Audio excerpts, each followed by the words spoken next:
من الشیطان الرجیم بسم اللہ الرحمن الرحیم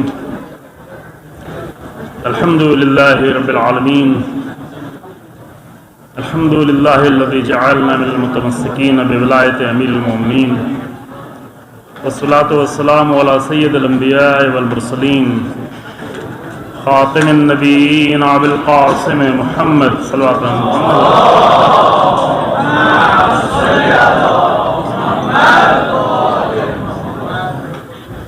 والصلاة والسلام على أهل بيته الطيبين الأطهرين المعصومين المنتجبين ولعنة الله على أعدائهم أعداء الله أجمعين. أما بعد فقد قالت فاطمة بنت رسول الله صلى الله عليه وآله وجعل الله إمامتنا وجعل الله طاعتنا نظاما للملة وإمامتنا أمانا من الفرقة. صلوات على محمد وعلى محمد.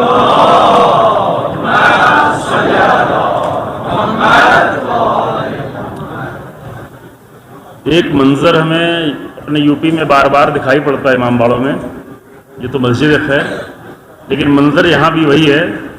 تو ایک بار ہم نے شکایت کی کہ بھئی یہ ایسا کیوں ہوتا ہے کہ ہر جگہ پنکھے کا انتظام رہتا ہے لیکن جہاں مولوی ہوتا ہے اس کے پاس پنکھے کا انتظام نہیں ہوتا. تو مجلس ختم ہو گئی، میں نے مذاق میں ایسے کہا تھا کہ بھئی ایسا کیوں ہے آخر، البتہ یہاں اتنی گرمی نہیں جتنی یو پی میں ہوتی ہے. تو بعد میں کسی نے کہا کہ اس لیے پنکھے کا انتظام نہیں کرتے مولوی کے پاس تاکہ تقریر لمبی نہ ہونے پائے، تھک جائیں اور تقریر جو ہے مختصر رہے. لیکن ماشاءاللہ آپ کی سماعت اتنی اچھی ہے کہ جو بھی آتا ہے اس کا دل چاہتا ہے کہ تقریر تھوڑا لمبی ہو جائے، لیکن انشاءاللہ میں کوشش کروں گا کہ لمبی نہیں ہو. لیکن انصافاً اگر دیکھیں تو ہمارے بزرگ ہیں غلام حسین مٹو صاحب، وہ 5 کلومیٹر سے شاید آئے ہوں گے اور انہوں نے 50 منٹ کی تقریر کی.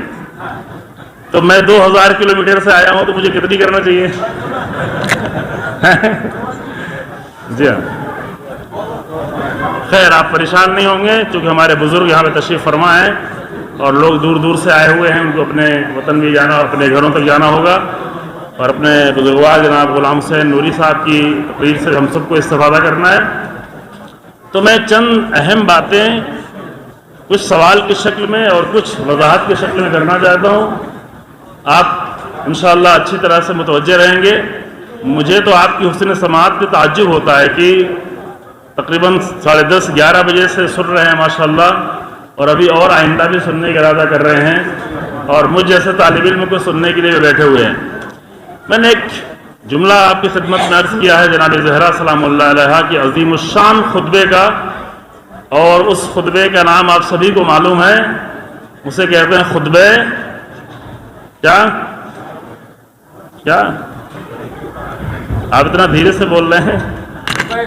خطبہ فدق. جی ہاں، خطبہ فدق ایک مفصل طولانی خطبہ ہے اور بہت ہی عظیم الشان خطبہ ہے جو جناب زہرا سلام اللہ علیہا نے آج سے تقریباً 1433 سال پہلے مسجد میں جا کر تمام امت مسلمہ کے سامنے اور اصحاب کے سامنے دیا تھا، جس کا تصور آج بھی کرنا مشکل ہے. آج 21ویں صدی میں بھی مجھے نہیں لگتا کہ ہماری خواتین میں سے کوئی بھی یہ ہمت کرے کہ آ کر اس مسجد میں تمام مومنین کے درمیان میں اس طرح سے خطبہ دے جس طرح جناب زہرا نے خطبہ دیا تھا. جبکہ ہماری خواتین کا حجاب وہ نہیں ہے، تو طریقہ زندگی وہ نہیں ہے. ہماری خواتین کو اس طرح سے فکر نہیں ہے کہ اگر نابینا بھی آیا ہوا ہے تو یہ فرما رہے کہ بابا جان وہ نابینا ہے لیکن میں تو نابینا نہیں ہوں. لیکن کیا ضرورت پیش آ گئی تھی کہ جس کے لیے جناب زہرا نے گھر کو چھوڑ کر مسجد میں، کبھی کبھی ذاکرین جوش میں آ کے دربار کہہ دیتے ہیں لیکن دربار وغیرہ مدینے میں نہیں تھا اور کبھی بھی نہیں تھا. لیکن آپ یہ فرض کر لیں کہ شاید مسجد ہی کو دربار کہہ دیتے ہوں گے، لیکن جناب زہرا نے مسجد میں آ کر خطبہ دیا تھا. لیکن بنیادی سوال یہ ہے کہ وہ بی بی جو کبھی بغیر ضرورت کے اپنے حجرے سے نکلتی نہیں تھی، کیا ضرورت پیش آ گئی تھی کہ وہ گھر سے حجرے سے نکل کر تمام پورے مجمع میں مسجد میں آ کر تمام مومنین کے درمیان میں اتنا طولانی خطبہ دے رہی ہے؟ اس خطبے میں مطالب تو بہت سارے بیان کیے گئے ہیں، لیکن جو بنیادی وجہ تھی جس کے لیے جناب زہرا نے خطبہ دیا تھا وہ میں نے آپ کی خدمت میں ایک جملے میں پیش کیا ہے، اور وہ یہ ہے کہ وَجَعَلَ اللَّهُ إِمَامَتْنَا وَجَعَلَ اللَّهُ طَاعَتْنَا نِظَامًا لِلْمِلَّةِ وَإِمَامَتْنَا أَمَانًا مِنَ الْفُرْقَةِ، اللہ نے ہماری اطاعت یعنی پیروی کس کی جاتی ہے؟ حاکم کی، ولی کی، ولی خدا کی، یعنی ہماری ولایت اور ہماری اطاعت کو اللہ نے ملت کا نظام قرار دیا ہے، اور ہماری امامت کو اللہ نے تفرقے سے بچنے کا ذریعہ قرار دیا، امانا من الفرقہ، تفرقوں سے امان دینے کے لیے ہے۔ اب تفرقے والی بات میں شاید یہاں پہ نہیں کہہ پاؤں، لیکن صرف ایک جملہ صرف کہہ کے آگے واپس آنا چاہتا ہوں، اور وہ یہ ہے کہ امامت کو جناب زہرا نے تفرقے سے بچانے کے لیے قرار دیا ہے۔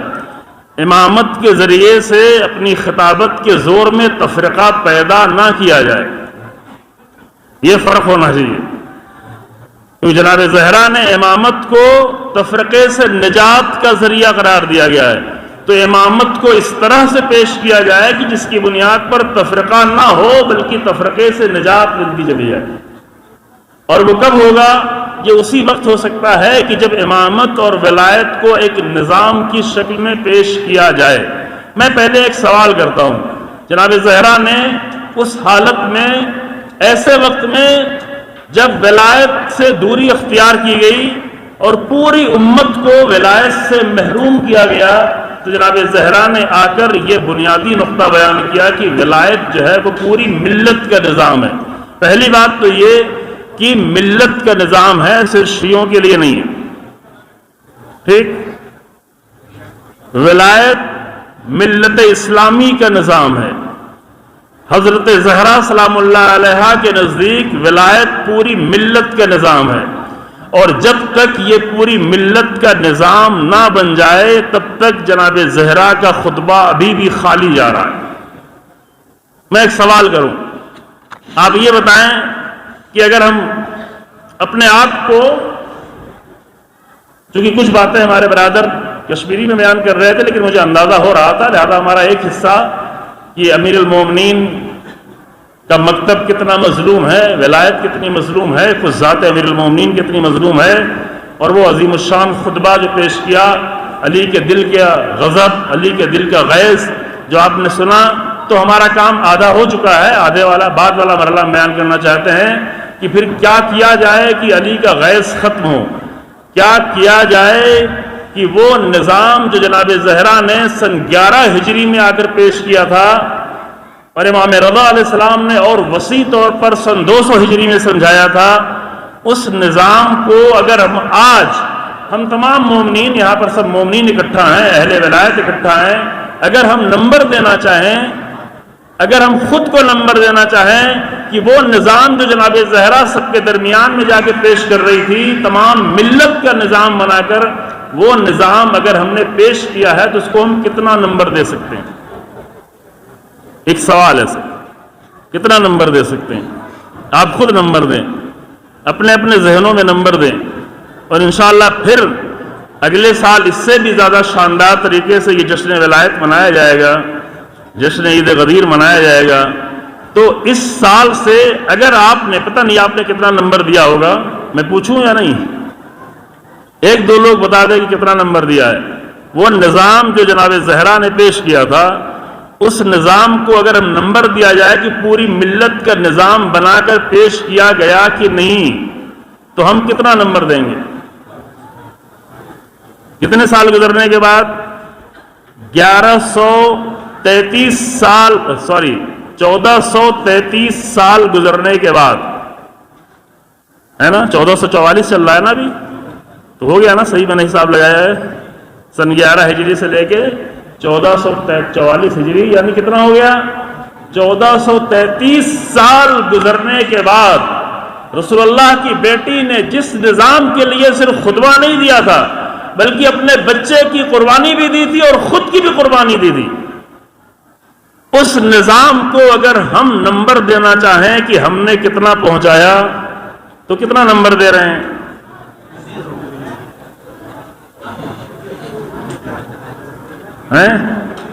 یہ ہمارے برادر جو ہے وہ 0 دے رہے ہیں، لیکن ہم تھوڑا سا اور بڑھا کے دینا چاہتے ہیں، بہت بڑھا کے اگر دینا چاہیں تو ہم 5% دے لیں، 10% دے لیں، لیکن ہم یہ چاہتے ہیں کہ ایسا ارادہ کیا جائے کہ اگر ہم 5% نمبر دے رہے ہیں، یعنی 33% بھی نہیں ہے ابھی، 33% کیا ہوتا ہے؟ جی ہاں، یہ ہندوستان کا پاسنگ مارک ہے، دنیا میں اور کہیں 33% جو ہے، یعنی انسان کو ذہنی طور پر اتنا کمزور رکھا جائے کہ وہ 33% ہی میں اپنے آپ کو پاس سمجھنے لگیں، یہ بہت بڑی کمزوری ہے۔ میں نے ایک ایگزام دیا تھا ایران میں، 80% پر بھی پاسنگ مارک نہیں تھا، 80% کے بعد پاسنگ مارک تھا، سمجھ رہے ہیں؟ یہ اچھی بات ہے کہ لیول اتنا اونچا ہونا چاہیے کہ لوگ اس حد تک محنت کریں کہ 33 نمبر والے خوش ہو کے نہ آئے کہ میں پاس ہو گیا، لیکن ہم اگر اس ولایت کے نظام کو پہنچانے میں نمبر دیں تو یہاں پر کوئی ایسا ہے جو 33 نمبر دے سکتا ہے؟ اگر کوئی ہو تو ہاتھ اٹھائے کہ 33 نمبر کوئی دینے والا ہے۔ اس کا مطلب کہ ابھی ہم فیلئر کیٹیگری میں ہیں، ابھی ہم فیلئر کی لسٹ میں۔ کس چیز میں؟ ولایت کے نظام کو پہنچانے میں اور ولایت کے نظام کو پوری ملت کا نظام بنانے میں، ہے نا؟ اب میں یہاں پر، یہ میرا سوال تھا، ایک سوال اپنے استاد کا بھی کرتا ہوں، یہ میرے استاد کا سوال ہے۔ وہ کہہ رہے تھے، بنیادی سوال ہے، خود آیت سے ہے کہ اللہ نے رسول اللہ سے فرمایا واللہ یعصمک من الناس۔ آپ لوگوں نے آیت سنی ہوگی، یہاں تلاوت ہو رہی تھی، میں سن رہا تھا قریب سے۔ اللہ آپ کی حفاظت کرے گا لوگوں سے اللہ آپ کی حفاظت کرے گا۔ تو کس بات کی حفاظت تھی؟ رسول اللہ کو جان کا خطرہ تھا۔ کیسی حفاظت؟ رسول اللہ معاذ اللہ ڈرے ہوئے تھے کہ کوئی آ کر مجھے مار دے گا، اور رسول اللہ تو خود ہی کہہ رہے ہیں کہ میرا وقت تمام ہو رہا ہے، میرا آخری وقت ہے۔ ایک نبی بھلا اللہ کے پیغام کے پہنچانے میں ڈر سکتا ہے؟ ممکن ہے یہ؟ بعض لوگوں نے قرآن کی آیت سے یہ سمجھا تھا کہ قرآن میں جناب موسیٰ ڈر گئے تو یہ سمجھا کہ واقعی جناب موسیٰ سانپ سے ڈر گئے، اژدہے سے ڈر گئے، لیکن جناب امیر المومنین نے آ کر نہج البلاغہ میں وضاحت کی کہ لم یوجس موسیٰ علیہ السلام خیفۃ علی نفسہ، موسیٰ کو اپنی جان کا ڈر نہیں تھا۔ ایک نبی کبھی جان سے نہیں ڈرتا، نبی تو چھوڑیں، اگر ایک سچا مبلغ ہے، اگر ایک حقیقی مبلغ بلکہ طالب علم ہے تو وہ بھی کبھی اپنے جان کے ڈر کے مارے حق بولنے سے پرہیز نہیں کرے گا، جان سے نہیں ڈرتا۔ تو ایک معمولی طالب علم جان سے نہیں ڈرے گا تو ایک اولو العزم نبی بھلا جان کے لیے ڈرے گا؟ پھر سب سے عظیم الشان نبی رسول اللہ جن کی زندگی کا آخری لمحہ ہے، وہ اپنی جان کے لیے ڈر رہے تھے کہ اللہ کا واللہ یعصمک من الناس۔ یہاں پہ ہمارے استاد بزرگوار نے کہا حضرت موسیٰ ہی کے بعد سے استفادہ کرتے ہوئے، بلکہ امیر المومنین کے کلام سے، کہ رسول اللہ کو اپنی جان کا خوف نہیں تھا، جس طرح حضرت موسیٰ کو بھی اپنی جان کا خوف نہیں تھا، بلکہ امیر المومنین نے فرمایا کہ بل غلبۃ الجہال وکثرت الزلال، موسیٰ کو جہالت کے غلبے کا خوف تھا کہ کہیں جادو کو لوگ، کہیں معجزے اور جادو کے فرق کو نہ سمجھیں، کہیں معجزے کو بھی جادو نہ سمجھنے لگے، کہیں جہالت کا غلبہ نہ ہو جائے، کہیں گمراہی چھا نہ جائے، کہیں جادوگروں میں اور نبی میں فرق نہ کر پائیں۔ اور یہ ہوا، جادوگروں کے سوا اور کوئی نہیں سمجھا، اور فرعون نے نہیں سمجھنے دیا۔ اسی لیے جناب موسیٰ ڈرے ہوئے تھے، کیونکہ وہ ید بیضا لے کر آئے تھے، وہ عصا لے کر آئے تھے، وہ جادو لے کر نہیں آئے تھے، وہ معجزہ لے کر آئے تھے۔ لیکن جادوگروں نے سمجھ لیا کہ ہمارا جادو جادو تھا، لیکن موسیٰ کے پاس معجزہ تھا، انہوں نے سجدے میں سر جھکا دیا۔ اللہم صلی علی محمد۔ نا یہ قرآنی واقعہ ہے، میں تفصیل میں نہیں جانا چاہتا، میرے خیال سے آپ سب کو معلوم ہوگا۔ یہی خوف رسول اللہ کو تھا۔ رسول اللہ کو یہ خوف نہیں تھا کہ میری جان خطرے میں پڑ جائے گی، مجھ پر کوئی حملہ کر دے گا، مجھے کوئی مار دے گا، بلکہ رسول اللہ کو خوف یہ تھا کہ جو میں پیغام پہنچانا چاہتا ہوں کہیں وہ نہ پہنچے، کیونکہ لوگوں میں ہوس ہے، اقتدار کی ہوس ہے، خاندان پرستی ہے، قبیلہ پرستی ہے، قبیلوں کی سرداری چاہتے ہیں، اپنے نظام کی سرداری چاہتے ہیں، اپنے قبیلوں کی سرداری چاہتے ہیں، تو کہیں ایسا نہ ہو کہ اللہ کے ولایت کا نظام ان تک نہ پہنچے۔ اب میں آپ سے سوال کرتا ہوں کہ رسول اللہ نے جب پہنچایا تو کیا پہنچا؟ رسول اللہ نے پہنچانے میں تو کوئی کمی نہیں کی، کوئی نبی پہنچانے میں کمی کر ہی نہیں سکتا، لیکن جناب نوح نے 950 سال پہنچایا، کتنے لوگوں تک پہنچا؟ 950 سال کتنے لوگوں تک پہنچا؟ تو جناب نوح کی کمی تھی یا جہاں پہنچنا چاہیے تھا ان کی کمی تھی؟ پہنچنے والے کی کمی تھی، جہاں تک پہنچنا تھا۔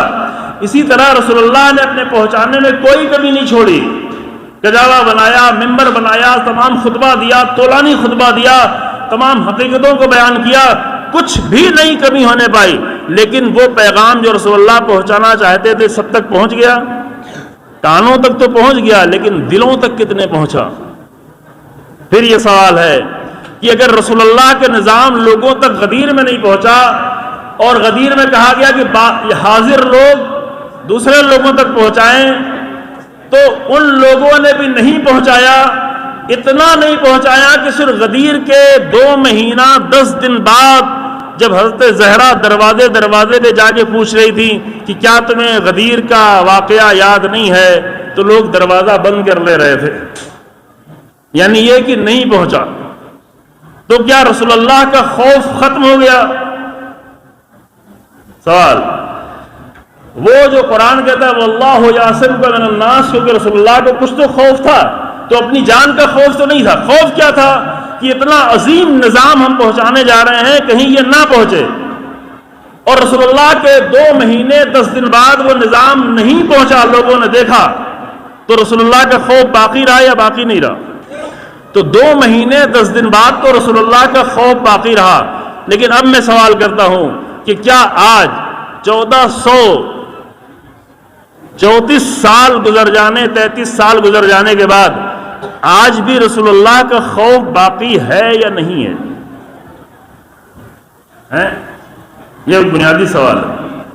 وہ خوف جو رسول اللہ کا تھا کہ میں اتنا عظیم الہی نظام پہنچا رہا ہوں کہیں نہ پہنچے، تو کیا پہنچ گیا؟ آپ کہہ رہے ہوں گے کہ ہاں دوسروں تک نہیں پہنچا، دوسرے فرقوں تک نہیں پہنچا، لیکن میرا سوال یہ ہے کہ کیا ہم تک پہنچ گیا؟ کیا آپ تک پہنچ گیا؟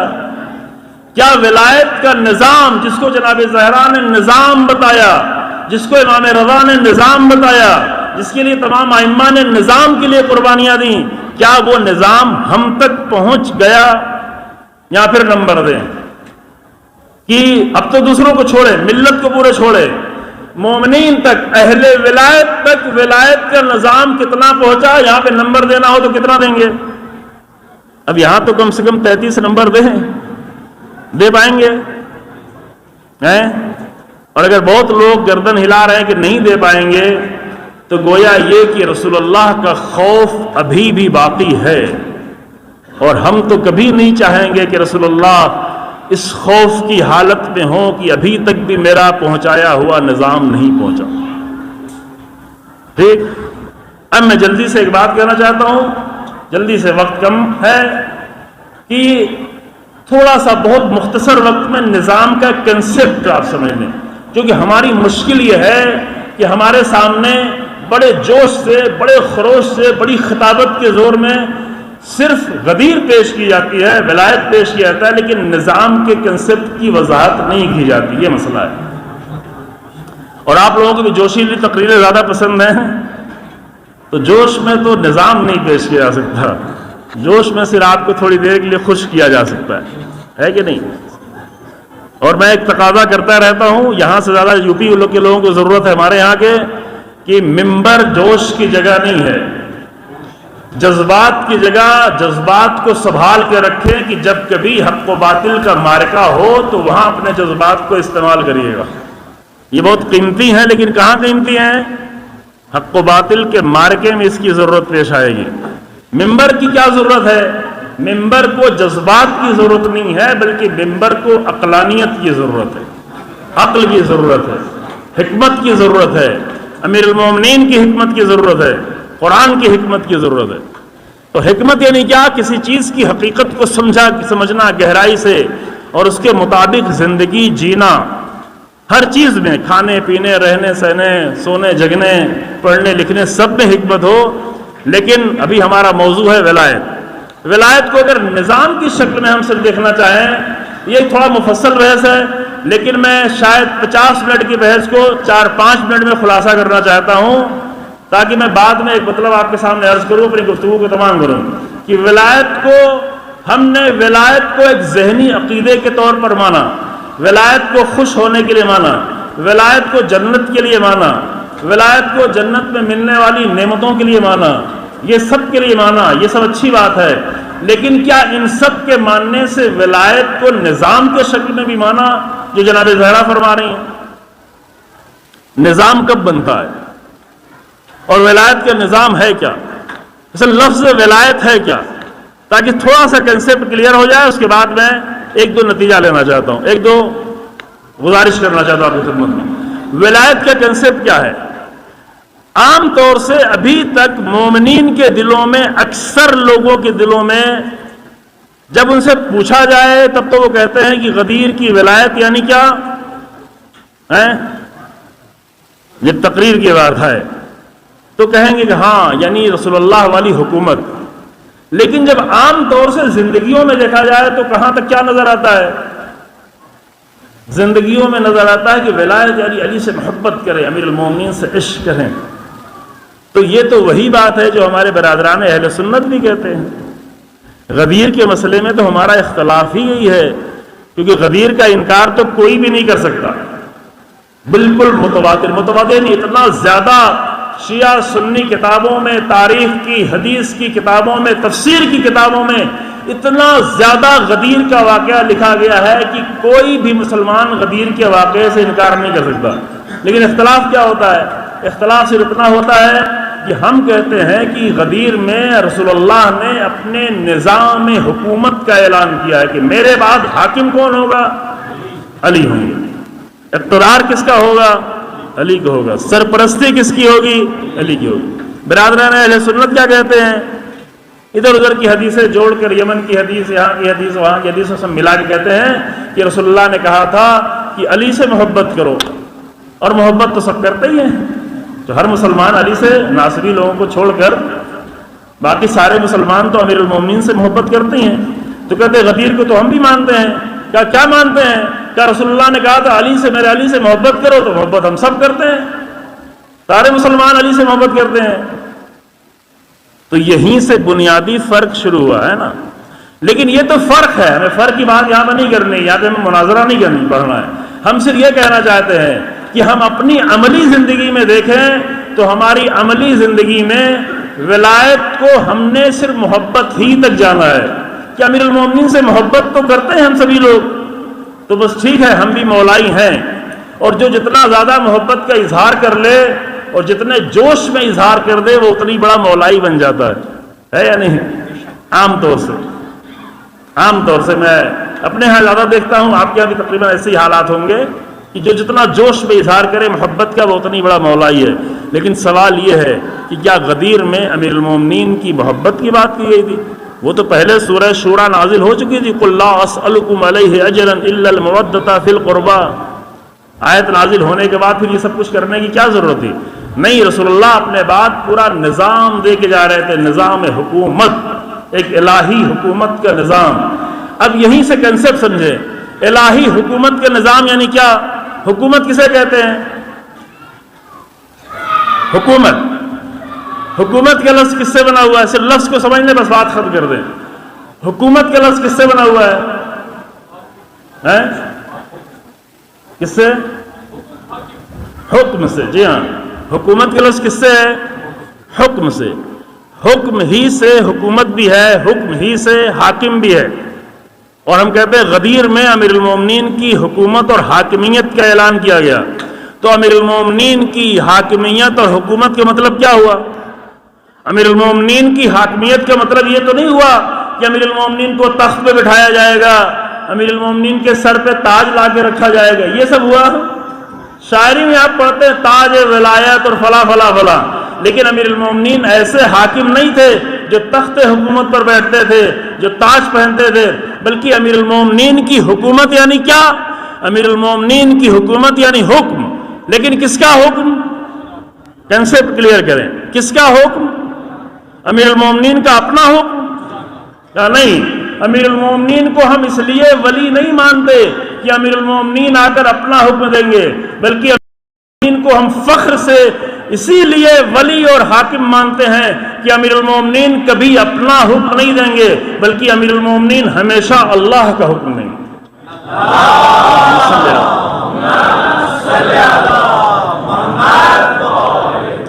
یہ ہے کنسپٹ کہ رسول اللہ کس کا حکم دیں گے؟ اپنا حکم دے سکتے ہیں؟ نہیں دے سکتے۔ قرآن کی سب سے زیادہ سخت آیت کیا ہے؟ عام طور سے لوگ کہتے ہیں غدیر والی آیت سب سے سخت ہے، کہ اگر نہیں پہنچایا تو وَإِن لَمْ تَفْعَلْ فَمَا بَلَّغْتَ، کچھ بھی نہیں پہنچایا آپ نے۔ لیکن اس سے بھی سخت کوئی آیت ہے؟ کچھ لوگ نہیں میں ہلا رہے سب، لیکن سورہ الحاقہ کی آیت جا کے پڑھیں، وہاں پہ قرآن رسول اللہ سے کہتا ہے کہ اے رسول لو تقول علینا بعض الاقاویل، سورہ الحاقہ کے آخر میں جا کے دیکھیے گا، اے رسول اللہ اگر آپ نے اپنی طرف سے کوئی بات کہی تو کیا کریں گے؟ تمہاری رگے دل کو کاٹ دیں گے، تمہارے ہاتھ کو پکڑ لیں گے، مروڑ دیں گے، کچھ نہیں کر سکتے۔ بعض لوگوں کا رگے گردن، بعض لوگوں کا وتین یعنی رگے دل، آپ کے رگے دل کو کاٹ دیں گے، اپنی طرف سے آپ کچھ نہیں کہہ سکتے۔ رسول اللہ کی سب سے بڑی امانت یہی ہے، اور وہ سب سے بڑے امین یہ نہیں ہے کہ لوگوں کا پیسہ واپس کرے، یہ تو چھوٹی سی امانت ہے، یہ کام تو آپ بھی کر لیتے ہیں مومنین کی، کسی کا پیسہ لیا اسے دے دیتے ہیں۔ رسول اللہ کی سب سے بڑی امانت یہ ہے کہ رسول اللہ نے اپنی طرف سے کبھی بھی دین پیش نہیں کیا، جو کچھ پیش کیا وہ اللہ کی طرف سے پیش کیا، ہے نا؟ یہ صرف ولایت کے کنسپٹ کو واضح کرنے کے لیے کہ رسول اللہ نے کبھی بھی اپنی طرف سے کچھ نہیں پیش کیا، اور اہل بیت کو ہم رسول اللہ کے بعد صرف اسی لیے مانتے ہیں۔ ہمیں دوسروں کے ماننے میں کوئی مشکل تھوڑی نہیں تھی، لیکن دوسروں کو اس لیے نہیں مانا کہ وہ اللہ کا بھی حکم پیش کرتے، اور دل چاہتا تو اپنا بھی پیش کر دیتے کہ میرا دل یہ چاہتا ہے، میرا دل یہ چاہتا ہے۔ رسول اللہ تو یہ کہتے تھے لیکن میں یہ کہتا ہوں، اسی لیے ہم نے کسی کو نہیں مانا، رسول اللہ کے بعد اسے مانا کہ جس نے کبھی بھی اپنی طرف سے کوئی حکم نہیں دیا، جو بھی حکم دیا وہ اللہ کی طرف سے، رسول اللہ کی طرف سے، ہے نا؟ اسی لیے ولایت یعنی کیا؟ ولایت یعنی جس کے ذریعے سے اللہ کا حکم پہنچے، ولی یعنی جس کے ذریعے سے اللہ کا حکم پہنچے۔ ولایت کا انکار یعنی کیا؟ یعنی جو اللہ کے حکم سے انکار کرے۔ وقت تو نہیں ہے لیکن میں جلدی سے ایک بات کہہ دوں، تھوڑا آپ کی حالت بھی تبدیل ہو جائے۔ آپ یہ بتائیں کہ شیطان نے کس چیز سے انکار کیا تھا؟ اللہ کے خالق ہونے سے انکار کیا تھا؟ نہیں، شیطان ہونے کے بعد بھی کہہ رہا تھا خلقتنی من نار وخلقتہ من طین، تو نے اے اللہ تو نے مجھے آگ سے پیدا کیا ہے۔ شیطان ہونے کے بعد کہہ رہا تھا، شیطان ہونے کے بعد کہ رب بما غویتنی، تو ہی رب ہے، رب کہہ رہا تھا شیطان ہونے کے بعد، ہے نا؟ شیطان ہونے کے بعد کہہ رہا تھا پروردگارا تو مجھے موقع دے، یعنی یہ کہ شیطان ہونے کے بعد بھی کہہ رہا تھا اختیار سب کس کا ہے؟ اللہ کا ہے، موقع اللہ دے سکتا ہے، قیامت اللہ کے ہاتھ میں ہے، اختیار اللہ کے ہاتھ میں ہے، خالق اللہ ہے، رب اللہ ہے۔ شیطان سب کچھ مانتا تھا، یہ بھی ماننے کو تیار تھا پروردگارا تیرے میں 5000 سجدے کر چکا ہوں، 5000 سال، 10,000 سال اور بھی سجدے کروں گا، تیری عبادت بھی کروں گا، تیرے سجدے بھی کروں گا، سب کچھ کروں گا۔ لیکن شیطان صرف انکار کس سے کرتا تھا؟ اللہ کے حکم سے، اور اللہ کے حکم سے انکار یعنی کیا؟ ولایت سے انکار، اللہ کی ولایت سے انکار ہے کہ نہیں؟ پتہ نہیں یہ بات واضح ہوئی یا نہیں ہوئی؟ تو حکم سے انکار یعنی ولایت سے انکار۔ اگر یہ بات واضح ہو چکی ہے کہ ہم کسی کو ولی کب مانتے ہیں؟ صرف اس وقت مانتے ہیں کہ وہ صرف اور صرف اللہ کا حکم دے، اپنی طرف سے کوئی حکم نہیں دے۔ یہ ہے ولایت کا کنسپٹ۔ تو اب ہمارے لیے یہ کیا ہوا کہ اس ولایت سے ہمارا کیا تعلق ہوا؟ ہمارا تعلق یہ ہوا کہ لوگوں نے امیر المومنین کو حکومت نہیں دی، امیر المومنین کو تخت تو چاہیے ہی نہیں تھا، تاج بھی چاہیے نہیں تھا، امیر المومنین کو دربار نہیں چاہیے تھا، امیر المومنین کو دولت نہیں چاہیے تھی، امیر المومنین کو بہت بڑا مال اور مال غنیمت نہیں چاہیے تھا، لیکن امیر المومنین کو چاہیے کیا تھا؟ امیر المومنین کو صرف ایک بات چاہیے تھی کہ میرا حکم مانا جائے، کیونکہ میرا حکم نہیں ہے، یہ اللہ کا حکم ہے۔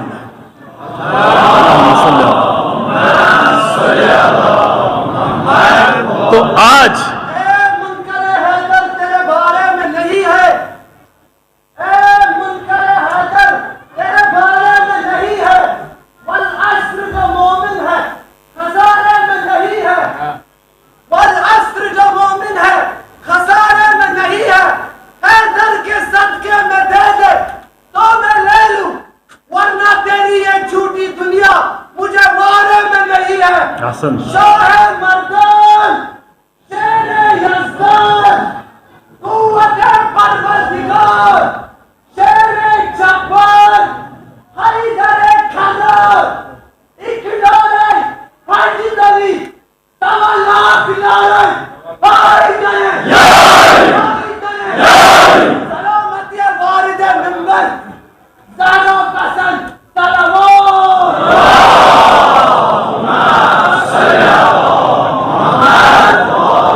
ایک شعر بس۔ حسن یوسف تھا قیامت میں حقیقت، لیکن حسن یوسف تھا حقیقت میں قیامت، لیکن مال بازار میں آئے تو خریدار ملے۔ حسن حاجت کی طرح سے شب ہجرت محسن مزہ تو تب ہے کہ سو ملے۔ نعرہ حیدری حیدری، شیر خدا وہ فاتح خابر حیدر حیدر، شیر خدا وہ فاتح خابر، شیر خدا وہ فاتح خابر، میرے نبی کا چیف کمانڈر، میرے نبی کا چیف کمانڈر۔ جزاکم اللہ۔ مزہ تو تب ہے کہ سوتے میں خریدار ملے، مزہ تو تب ہے کہ سوتے میں خریدار ملے۔ یہ تو امیر المومنین کے لیے۔ آپ کے لیے کیا ہے؟ آپ کے لیے یہ ہے کہ مزہ تو یہ ہے کہ جگتے میں کیا ملے؟ امیر المومنین کا حکم ماننے والا ملے، تاکہ نظام ولایت آگے بڑھتے رہے۔ جگتے میں، بیداری میں، ہے نا؟ مزہ زندگی کا اس وقت ہے، واقعاً مزہ اس وقت ہے۔ ایک شعر میں نے کل پڑھا تھا پچھلے سال، اس وقت میں حرم میں تھا، معصوم قم کے، اور اس کے پہلے امام رضا علیہ السلام کے حرم میں تھا۔ وہاں پہ یہ شعر پڑھا گیا کہ تمام لذت عمرم ہمیں نس، میری پوری زندگی کی سب سے بڑی لذت یہی ہے کہ مولایم امیر المومنین، کہ ہمارا مولا امیر المومنین ہے۔ لیکن مولا امیر المومنین کا مزہ کب ہے؟ مزہ اس وقت ہے کہ جب اس کا حکم ہماری زندگیوں میں آ جائے، کیونکہ ولایت حکومت سے ہے۔ امیر المومنین کی حکومت 40 ہجری میں شہادت کے بعد چھن نہیں سکتی۔ وہ دنیا کے تخت و تاج کے حاکم نہیں ہیں کہ جب اس دنیا سے چلے گئے تو حکومت چھن گئی۔ وہ الہی حکم کے حاکم ہیں، تو جب تک اللہ کا حکم باقی رہے گا امیر المومنین کی ولایت بھی باقی رہے گی۔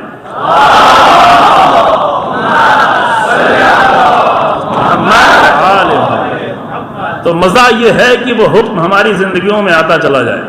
جتنا زیادہ امیر المومنین کے ذریعے، ائمہ کے ذریعے، رسول اللہ کے ذریعے، قرآن کے ذریعے، فقہا کے ذریعے اللہ کا حکم ہماری زندگی میں آتا چلا جائے، اتنا ہی زیادہ ولایت کا نظام پھیلتا چلا جائے گا۔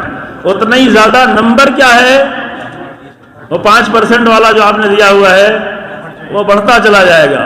اتنا ہی زیادہ رسول اللہ کا خوف کم ہوتا چلا جائے گا، جتنا زیادہ حکم خدا ہماری زندگیوں میں آتا چلا جائے۔ وہ جو حسرت کر کے گئے امیر المومنین کے کلام سے کہ عصیان کی وجہ سے امیر المومنین، کیونکہ حکم نہیں پہنچا۔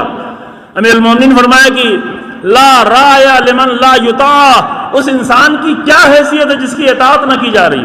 اپنے لیے کہہ رہے ہیں میں امام ہوں، جب حکومت تھی اس وقت کہہ رہے ہیں کہ لا رایا لمن لا یطاع، میں تمہارا حاکم ہوں، لیکن اگر تم میری اطاعت نہیں کرتے تو میں تو تخت و تاج والا حاکم نہیں ہوں، میں تو خاندانی حاکم نہیں کہ میں بڑا خوش رہوں کہ میرا نام تاریخ میں آ جائے گا۔ میری حکومت اس وقت ہے جب میری اطاعت کی جا رہی ہے، اور اس وقت نظام بنتا چلا جاتا ہے۔ بس ایک آخری نقطہ نظام کے بارے میں، پھر ایک دو گزارش عزیزو۔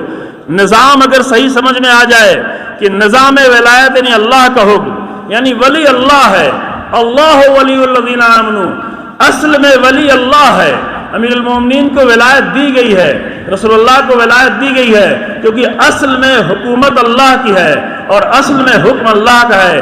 تو اگر اصل میں اللہ کا حکم ہے تو یوں نہیں ہے کہ سن 260 ہجری میں امام زمان کی غیبت کے بعد اللہ کا حکم ختم ہو گیا، ختم ہو گیا۔ امام زمان کی غیبت کے وقت اللہ کا حکم ختم ہو گیا، نہیں، اللہ کا حکم باقی ہے۔ جب اللہ کا حکم باقی ہے تو کیا چاہیے؟ حاکم چاہیے ہے۔ کون سا حاکم چاہیے؟ کون سا حاکم چاہیے؟ اگر ہمارے پاس 100% معصوم الہی حاکم نہ ہو تو کہاں جائیں؟ زیرو پہ آ جائیں؟ اگر پہاڑ کی بلندی سے آپ کو نیچے آنا ہے تو کیسے آئیں گے؟ اسٹیپ بائی اسٹیپ نیچے آئیں گے یا چھلانگ لگا کے نیچے آ جائیں گے؟ ہاں، اسٹیپ بائی اسٹیپ آئیں گے نا۔ اگر ہمارے پاس 100% الہی معصوم حاکم نہ ہو غیبت کی وجہ سے تو ہم کہاں جائیں؟ زیرو پہ جائیں؟ ظالموں کے پاس جائیں؟ طاغوتوں کے پاس جائیں؟ مجرموں کے پاس جائیں؟ ستمگروں کے پاس جائیں؟ یا اس کے پاس جائیں جو 100% معصوم نہیں ہے لیکن معصوم سے قریب ہونے کی کوشش کرتا ہے، جس کی حکومت، جس کی شجاعت، جس کا علم، جس کا تقوی، جس کی فقہ، جس کی تدبیر معصوم سے تو بہت نیچے ہے لیکن باقی سب سے بہت اوپر ہے۔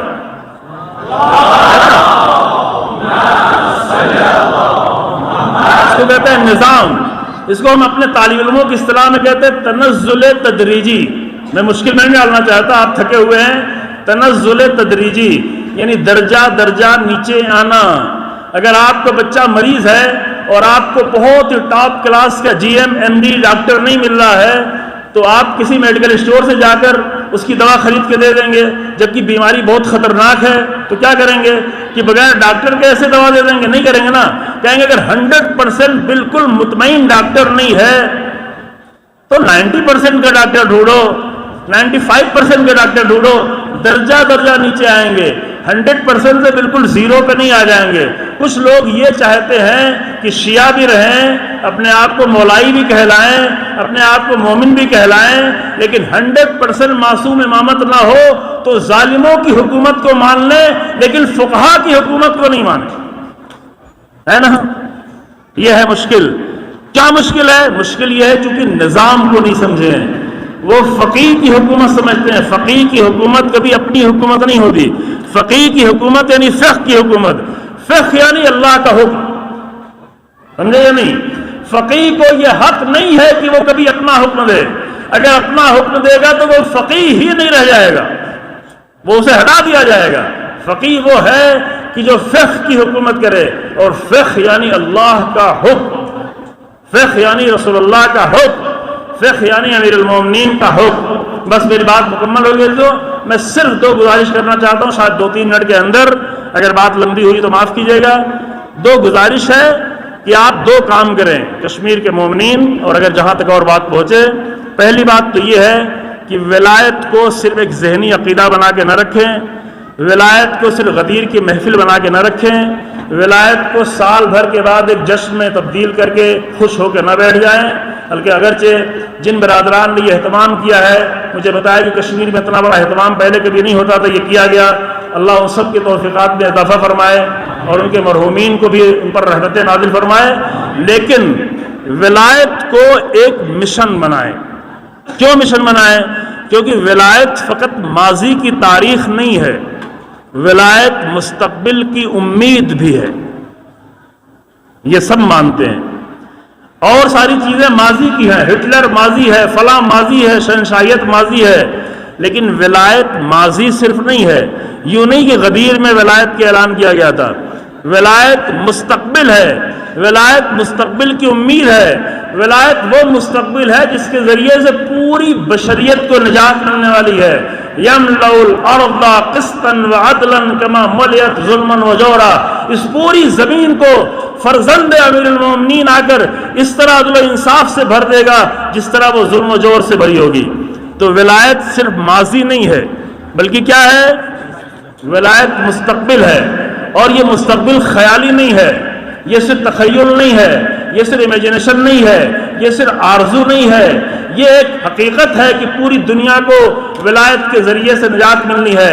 تو ولایت جب ماضی بھی ہے اور ولایت جب مستقبل کی نجات بھی ہے تو ولایت کا پریزنٹ کیسا ہونا چاہیے؟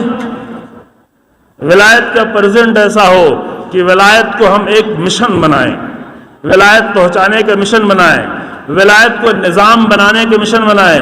یہ انتظار نہیں کریں کہ مولوی آئے گا تو وہ تقریر کر دے گا، ہر جوان جہاں تک پہنچے، جس حد تک پہنچائے، اس طرح سے ولایت کے کنسیپٹ کو صحیح طرح سمجھے کہ کم سے کم پہلے مرحلے میں اگر پوری دنیا تک نہیں پہنچا سکتا ہے تو کم سے کم ملت رسول اللہ تک ولایت کے نظام کو پہنچائے، کالج میں، یونیورسٹی میں، اسکول میں، جہاں بھی ہو ولایت کے نظام کو پہنچائے تاکہ ولایت کا مستقبل، وہ روشن مستقبل ہماری نظروں کے سامنے آ جائے۔ لیکن یہ کام نہیں ہو سکتا جب تک کہ ہم علمی میدان میں آگے نہیں بڑھیں گے۔ دوسرا، بس ایک مشن کیا ہے؟ ولایت کو مشن بنانا ہے، ولایت کو فقط ذہنی عقیدہ نہیں بنانا ہے، ولایت کو فقط محفل اور جشن نہیں بنانا ہے، بلکہ ولایت کو یہ تمام جوان اپنے لیے ایک مشن بنائیں گے کہ جناب زہرا کا وہ پیغام اور وہ خطبہ جو مسجد میں دیا گیا وہ ہر کالج، یونیورسٹی اور ہر جگہ پر پہنچے، یہ مشن بنے، رسول اللہ کا خوف دور ہو، پوری ملت تک یہ پیغام پہنچے۔ لیکن یہ علم کے بغیر نہیں ہوگا، یہ جذبات سے صرف نہیں ہوگا، یہ صرف نعروں سے نہیں ہوگا۔ اچھا ہے، نعرے اچھے ہیں، تھوڑا مجمع کو جگانے کے لیے لمبی گفتگو ہونے کے بعد ٹھیک ہے، لیکن ولایت کا پیغام علم کے ذریعے سے پہنچے گا، حکمت کے ذریعے سے پہنچے گا۔ لہذا دوسرا ایک مشن جس کی ضرورت ہے عزیزو، کہ کشمیر میں ابھی 67% لٹریسی ریٹ ہے، بہتر ہوا ہے، آج سے 20 سال پہلے صرف 55% تھا، ابھی 67% ہوا ہے۔ لیکن یہ 67% ایک ایسے اسٹیٹ کے لیے اچھا نہیں ہے کہ جہاں کی اکثریت مسلمان ہوں، اور ان مسلمان اکثریت میں بھی شیعوں کا ریٹ 67% بھی نہیں ہے جو مجھے معلوم ہوا ہے، 67% سے بھی کافی نیچے ہے۔ اسی ہندوستان میں ایسے بھی اسٹیٹ ہیں کہ جہاں پر لٹریسی ریٹ 99% ہے، تو اگر کسی جگہ پر 99% ہے تو وہ اسٹیٹ جہاں پر اتنے مومنین رہتے ہوں، جہاں پر رسول اللہ کی امت رہتی ہو، اس کا لٹریسی ریٹ 100% ہونا چاہیے، اور وہاں سے سب سے اچھے، قیمتی اور سب سے ہونہار بچے نکلنا چاہیے، نکل بھی رہے الحمدللہ۔ ہم مختلف جگہوں پہ سفر کرتے رہتے ہیں، بہت اچھے بچے ہمیں ملتے ہیں، لیکن پرسنٹیج کم ہے، وہ پرسنٹیج زیادہ ہونا چاہیے۔ امیر المومنین صرف ہمارے عقیدے کے لیے نہیں ہیں، وہ باب مدینہ علم بھی ہیں، اور باب مدینہ علم پر بیٹھ کر ہمیں اپنے علمی مشن کو بھی آگے بڑھانا ہے۔ یہاں پہ جتنے جوان بیٹھے ہیں، جتنے ذمہ دار بیٹھے ہیں، اپنے اپنے منطقے، سب نہیں کہتے پوری کشمیر کی آپ ذمہ داری لیں، اپنے اپنے علاقے کی ذمہ داری لیں، چند جوان مل کر آئیں، سروے کریں، دیکھیں بچے کیسے پڑھ رہے ہیں، کیا مشکلات ہیں، کیا مسائل ہیں۔ بہت سارے بچے وہ ہیں کہ جن کو صرف ایک کیریئر کاؤنسلنگ کا پروگرام رکھ دیا جائے اور صحیح طرح سے ان کی کاؤنسلنگ کر دی جائے تو وہ بہت آگے جا سکتے ہیں، کیونکہ مومن ذہین ہوتا ہے، مومن باہوش ہوتا ہے، مومن میں عقلانیت زیادہ ہوتی ہے، مومن کا ذہن تیز ہوتا ہے۔ فقط ان کو ایک رہنمائی کی ضرورت ہے، اور ہر ایریے کے چند جوان اگر مل کر یہ مشن چلائیں تو انشاءاللہ اگلے سال جب یہ برنامہ ہوگا، یہ پروگرام ہوگا، تو ہم ولایت کے اعتبار سے بھی بہت آگے بڑھ چکے ہوں گے اور علم کے میدان میں بھی آگے بڑھ چکے ہوں گے۔ آخر میں پھر شعر پڑھتے ہیں کہ تمام لذت عمرم ہمیں است کہ مولایم امیر المومنین است۔ ایک سورہ فاتحہ کی گزارش کی گئی ہے، وہ تمام افراد جنہوں نے اس عظیم الشان پروگرام کو برپا کرنے میں ہر طرح سے مدد کی ہے، بتائی اس علاقے کے لوگ اور دوسرے علاقے کے لوگوں نے، کسی نے مالی اعتبار سے، کسی نے اپنی طاقت کے اعتبار سے، کسی نے اور دوسرے امور سے، جس طرح سے مدد کی، اللہ ان سب کی توفیقات میں اضافہ کرے اور ان کے تمام مرحومین کے لیے ایک سورہ فاتحہ آپ ارسال فرما دیں۔ وآخر دعوانا الحمدللہ رب العالمین وصلی اللہ علی محمد وآلہ الطاہرین۔